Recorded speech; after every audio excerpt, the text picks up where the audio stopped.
بيقول على زيزو جعان وهو قعد 8 شهور يبوس رجله قبل ايده عشان يجدد. زيزو جعان وهو كان صابر عليهم سنتين شبه ما بياخدش فلوس، ولما حب يدوله فلوس قالوا له خد فيلا، وعلى فكرة دي مش بتاعتك، دي تتصرف فيها سنتين. زيزو جعان وهو كان بيقول عليه افضل لاعب في افريقيا، ودلوقتي بقى بالونة بقدرة قادر.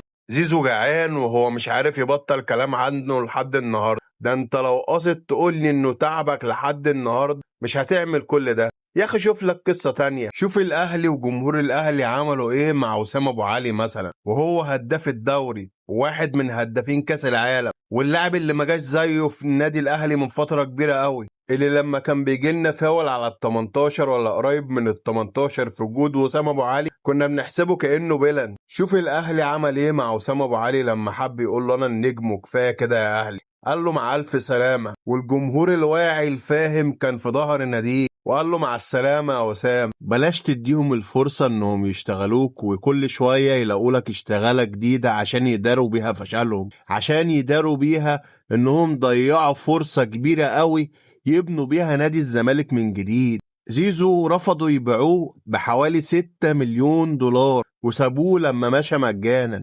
الفلوس دي كانت كافية انها تبني نادي الزمالك من اول وجديد. هو مش قادر يستوعب قوة القفا اللي اخده لما زيزو مشي من عنده ببلاش، وهو كان بيتعامل معاه ان هو حق مكتسب، ان هو ورثه اللي لقاه. بالظبط زي موضوع الارض اللي نادي الزمالك استلمها عشان يعملها فرع تاني للنادي، واكتشفوا بعد كده ان نادي الزمالك شبه بايع جزء منها عشان يتعمل كومباوند ومول ومحلات وحاجات كده. ده غير القروض اللي متاخده على حس الارض اللي ملهاش اول من اخر. ولما الارض اتاخدت منهم لمخالفه بنود العقد قالك الدوله والنادي الاهلي ضد نادي الزمالك ومش عايزين يقف على رجله. كلام بره العقل والمنطق. انا بس عايز اعرف جعان ازاي وهو كان داخل في سنتين شبه ما بياخدش فلوس؟ جعان ازاي وهو مدين النادي باكتر من 82 مليون جنيه؟ يا راجل ده وصل بيهم الجحادة ان هم عايزين يغرموا زيزو الفلوس اللي هو يسألهم بيها،